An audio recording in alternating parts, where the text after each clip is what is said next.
know that the equation of the circle with the center HK and radius R is x minus h whole square plus y minus k whole square equal to R square.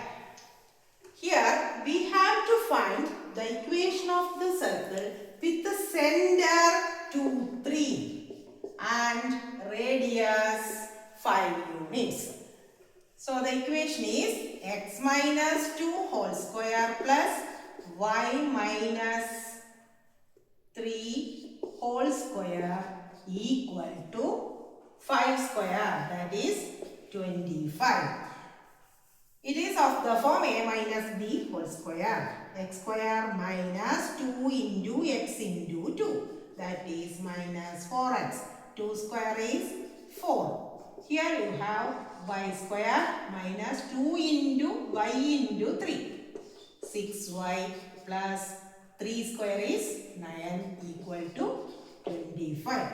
X square plus y square minus 4x minus 6y plus 13 minus 25 equal to 0.